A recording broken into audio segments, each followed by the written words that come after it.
ये ना इलेक्शन पहले ही बहुत मुतनाज़ हो गया। अगर इसको बिल्कुल ही मुतनाज़ करके फारिग करना है ना, तो फिर नेट बंद कर दे। और बहुत सारे लोगों को नवाजा गया था।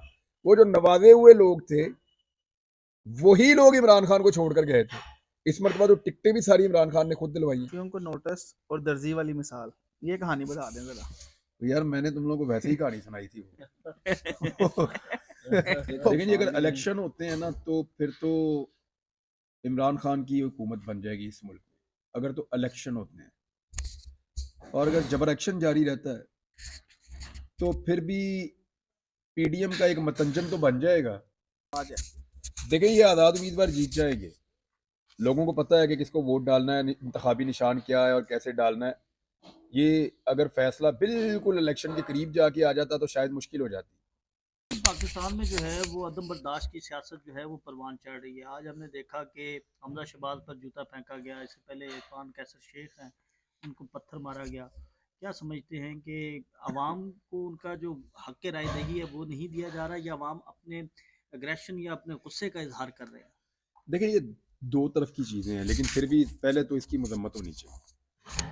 जूता नहीं मारना चाहिए और अटैक नहीं करना चाहिए फिजिकल। कानून को हाथ में नहीं लेना चाहिए, गलत बात है। कानून को हाथ में नहीं लेना चाहिए। आपके पास से जवाब देने के लिए दो तरीके हैं। एक, आप पुरअमन प्रोटेस्ट कर सकते हैं, वो आपका कॉन्स्टिट्यूशनल राइट है। दूसरा, मैं जस्टिफाई नहीं करूंगा इसको कभी भी, दूसरा आप एक वोट की पर्ची के जरिए से वो कर सकते हैं जो कोई भी नहीं कर सकता। आपके पास वो ताकत है और वो सोर्स आपके पास मौजूद है जिसको आप इस्तेमाल कर सकते हैं। अब ये हो क्यों रहा है, इसकी रीज़न में जाए तो इसके साइकोलॉजिकल रीज़न भी हैं। वो रीज़न ये है कि लोग फंस गए हैं, उन्हें बाहर निकलने की और एक्सप्रेस करने की इजाज़त नहीं है। यानी एक पॉलिटिकल पार्टी जो पाकिस्तान में इस वक्त किसी सूबे में 90%, किसी में 80%, किसी में 70%, यानी पाकिस्तान में ओवरऑल वो 3/4 पे खड़ी हुई है। 75% वो पाकिस्तान में अकेली पॉलिटिकल पार्टी हो सकता है इससे ज़्यादा हो। हमने तो जहाँ भी सर्वे करवाए, हमें तो अजीबोगरीब ही रिजल्ट आ रहे हैं। तो एक इतनी मकबूल पॉलिटिकल पार्टी को जब बिल्कुल दीवार के साथ लगा देंगे और उनको इजहार राय की आज़ादी नहीं होगी, या वो इलेक्शन को बिल्कुल करीब पाते हुए भी अपनी पॉलिटिकल एक्टिविटीज़ को करने में नाकाम होंगे, तो लोगों के अंदर जो एग्रेशन है वो किसी एक सूरत में बाहर आएगी। मैं उसको जस्टिफाई फिर नहीं कर रहा, लेकिन मैं आपको ये कह रहा हूँ कि इसका रीज़न क्या हो सकता है। इसका रीज़न वो फ्रस्ट्रेशन है जिससे लोग गुजर रहे हैं इस वक्त, कि हमें तो निकलने ही नहीं देते, हमें अपनी पार्टी का झंडा नहीं उठाने देते, हमें कोई बैनर पोस्टर नहीं लगाने देते। तो बंदा खड़ा होकर देख रहा है, वहां पे बैनर लगा हुआ है, तो उसको पूछते हैं तो पीटीआई का है, वो कहता है हाँ जी मैं हूँ, तो उठा के ले जाते हैं उसको। थाने जाके पीछे से कोई बंदा आगे बताता है ये नून लीग का है, उसको इज्जत के साथ वापस छोड़ जाते हैं। तो ये जो सूरत हाल है, ये लोगों के अंदर गमो गुस्सा पैदा करती है, उससे फिर रिएक्शन आता है। जो प्राइमरी रिस्पॉन्सिबिलिटी है वो निगरान हुकूमत की और इंतजामिया की है, कि वो इस तरह का माहौल पैदा ना करें जिससे माहौल फ्लेयर अप हो। ऐसी चीज़ें ना करें जिससे जज्बात भड़कें, बल्कि ऐसी चीज़ें करें जिससे पता चले कि सबके लिए फील्ड मौजूद है, सारे अपनी अपनी फील्ड में जाके अपनी अपनी मेहनत करें। अब एक पॉलिटिकल पार्टी है, वो जलसे कर ही नहीं पा रही, तो वो दूसरे के जलसों को देख के उनको गुस्सा चढ़ेगा, जी हम नहीं कर पा रहे तो ये क्यों कर रहे हैं फिर। तो फिर इस तरह की गंदी हरकतें होती हैं। मुझे जो स्पेशली जो शेख कैसर अहमद शेख साहब के साथ जो हुआ ना, वो मुझे बड़ा दिल पे मुझे तकलीफ हुई, इसलिए कि मैं उन्हें जानता हूँ, वो इंतहाई शरीफुल नफ्स इंसान, और चनियोट के लोग उनकी बड़ी इज्जत करते हैं, और वो बड़े इज्जतदार, बड़े धीमे लहजे के, बड़े प्रोग्रेसिव आदमी। वो पाकिस्तान के बारे में हमेशा बड़े पॉजिटिव रहते हैं, और गलत चीज़ को गलत कहने की उनके अंदर कुछ हिम्मत मौजूद है। उन लोगों में से है जो कह देते हैं कि पार्टी पॉलिसी के अगेंस्ट भी कि ये गलत है और ये ठीक है। तो ऐसे बुजुर्ग को, ऐसे सियासतदान को, ऐसे इज्जतदार आदमी को सर में पत्थर मारना तकलीफ दे था। मुझे वो बहुत अफसोस हुआ देख। अच्छा, आप इतना अरसा जो है वो रहे, मंजर आम से गायब रहे, जब आप वापस पहुंचे तो कौन सी ऐसी चीज़ या कौन सा ऐसा वाक़या या कौन सी ऐसी चीज़ आपने बहुत ज़्यादा उसकी कमी महसूस की, जब आपको पता चला कि या ये शख्स की कमी या बहुत हो गया, या किसी की खुशी, या किसी को आपने बहुत ज़्यादा मिस किया वो आपको पता चला? अब बेशुमार चीज़ें मिस की हैं मैंने, और जो मुझे तकलीफ रहेगी जिन चीज़ों से, कुछ ऐसे प्यारे लोग थे जो अब दुनिया में नहीं है, तो उनका मुझे अफसोस रहेगा। कई जगह पे तो मेरी अफसोस करने जाने की भी हिम्मत नहीं पड़ती। तो मुझे लगता है कि मैं उनके ज़ख्म को रेत दूंगा दोबारा। अब फ़लस्तीन में जो हुआ, इसराइल में, ये मेरा सब्जेक्ट था, इस पे मैं बहुत काम करता था, बहुत ज़्यादा। तो मैं उस पे इस दफ़ा बात ही नहीं कर सका, लोगों को आगाह नहीं कर पाया, लोगों को इकट्ठा नहीं कर पाया, उनको इन्फॉर्मेशन प्रॉपर तरीके से मैं नहीं दे पाया। एक मेरी ऑडियंस थी, उनका एक राइट था कि उनको वो सारी चीज़ें अपडेट की जाती, वो मैं नहीं कर पाया, उसका मुझे अफसोस रहेगा। और भी काफ़ी चीज़ें हैं जिनका अफसोस रहेगा। ओवरऑल अफसोस ही है ना यार, देखें कोई ऐसे कोई अपनों को मारता है, अच्छा अफसोस तो है ना। अच्छा इमरान भाई, आप बतौर जर्नलिस्ट, आपसे मैं सवाल करूं कि आप बतौर जर्नलिस्ट क्या देखते हैं? 8 फरवरी को इलेक्शन होते हैं, इलेक्शन के बाद रिजल्ट आता है, वो रिजल्ट किसके हक में आएगा? भले का देखें जी, निशान अगर नहीं। इलेक्शन होते हैं ना तो फिर तो इमरान खान की हुकूमत बन जाएगी इस मुल्क में, अगर तो इलेक्शन होते हैं। और अगर जबर एक्शन जारी रहता है तो फिर भी पीडीएम का एक मतंजन तो बन जाएगा, एक ऐसा मतंजन जिसके अंदर सारे मसाले होंगे। फिर 13 जमातें, हो सकता है 14वीं भी शामिल हो जाए, बीच में 15वीं भी हो जाए, तो वो एक मतंजन तो बन जाएगा उस सूरत में कि जबर एक्शन हो। लेकिन नवाज शरीफ की बारी फिर भी नहीं आनी, आप क्योंकि वज़ीर आज़म नवाज मतंजन में शरीफ मियाँ को साहब का चांस बहुत कम है। इमरान भाई, सहाफ़ियों को नोटिस और दर्जी वाली मिसाल, ये कहानी बता दें ज़रा।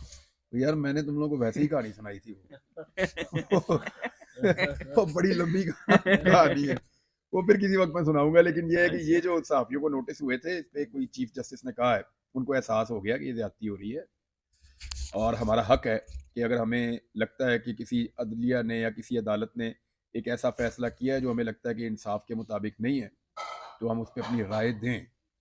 ये हमारा कानूनी हक है और ये हक हम इस्तेमाल कर सकते हैं और हम करते रहेंगे आइंदा भी इंशाल्लाह। और तनकीद करने में क्या होता है, यानी आपको अगर कोई चीज़ ऐसा लगता है कि यहाँ नाइंसाफ़ी हो या गलत हुआ है तो आप उसके ऊपर बात कर सकते हैं, तनकीद क्यों ना करें। मुझे बताएं, जिस अदालत ने भुट्टो को फांसी दी थी उस दौर में भी तो लोग उस पर तनकीद करते थे ना। आज की अदलिया खुद तस्लीम कर रही है कि वो गलत हुआ, कर रही है ना, तो कल भी ये अदलिया तस्लीम करेगी कि काजी फायद ईसा का फैसला बहुत ही गलत और एक ऐसा फैसला था जिस फैसले की नज़ीर नहीं होनी चाहिए।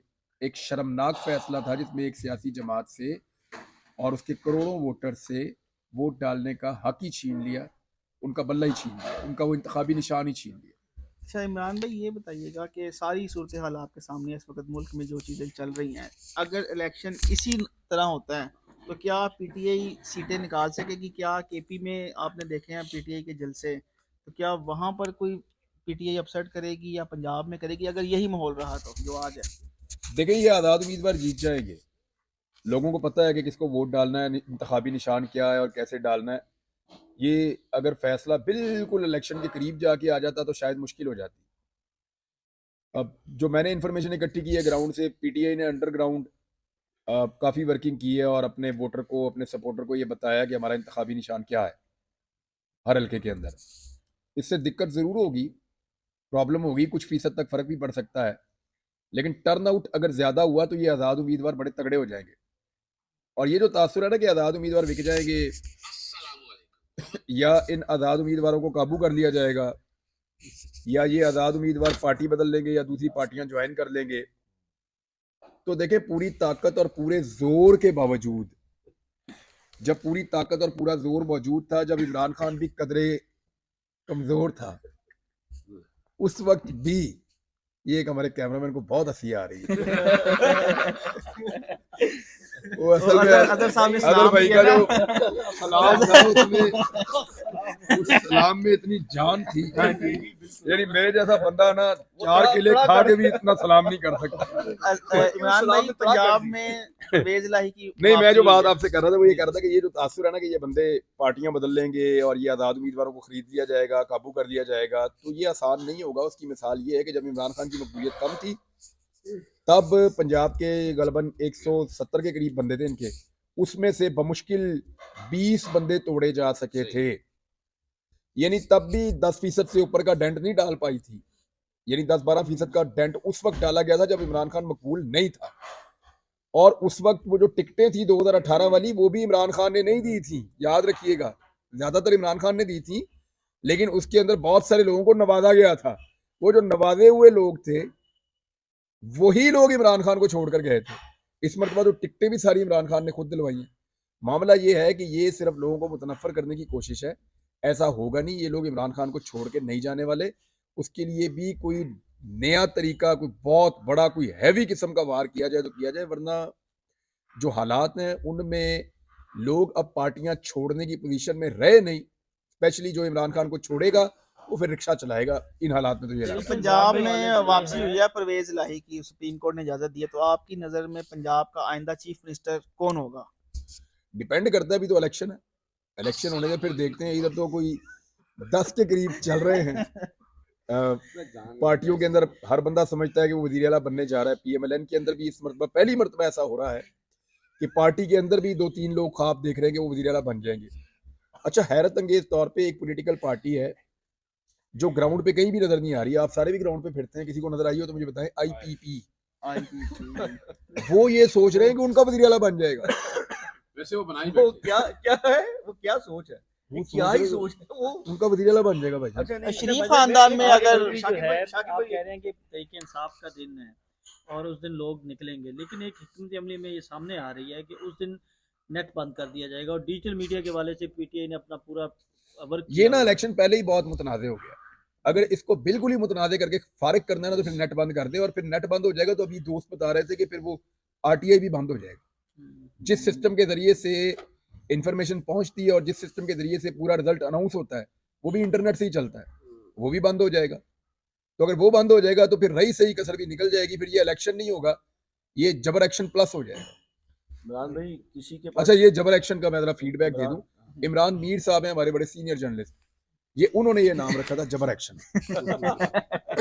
अच्छा इमरान भाई किसी के पास ये चिड़िया है, मेरे खाते ना डाल देना। किसी के पास चिड़िया है, मेरे पास हुदहुद है। वो वो खुद ही हुदहुद काम ने करता बताया है। कि हुदहुद जनाब- का आपको नाम पता है? ये कुरान पाक में भी हुदहुद का जिक्र है। अच्छा, यहाँ पे आपको वुडी वुडपैकर, यहाँ पे आप मौजूद हैं। I'm sure woody woodpecker. हाँ जी। अच्छा वो हुदहुद कहती है कि इमरान रियाज को पंजाब से नहीं, सिंध से नहीं, केपीके से नहीं, बलूचिस्तान से नहीं, पूरे पाकिस्तान में ऑफर हुई कि जनाब तुमने जितनी मर्जी सीटों पे खड़ा होना है, तुम्हारे लिए हाजिर है। पूरी तश्तरी, पूरा टोकरा, पूरी पीटीआई। इमरान रियाज ने और नहीं किसी नहीं भी यार, हल्के हमें से- कहानियां छोड़े यार। नहीं नहीं नहीं नहीं नहीं, वो हुदहुद जो ऑफर है- ये मैं बैठा हुआ था। ये खुद ही ये बैठा हुआ है। मुझे ऑफर हो रही थी और जनाब की हुदहुद जो है वो मेरे कंधे पे बैठी हुई थी। अच्छा चलो अगर हो जाती, हाँ। अगर सपोज, तो इमरान रियाज जो है वो इलेक्शन नहीं, मैंने इलेक्शन लड़ना होता मैं कागज जमा करवाता। मैंने तो कागज ही नहीं जमा करवाया। भाईजान एक क्वेश्चन हाँ जी, हाँ जी, पूछो। आपके दोस्त मियां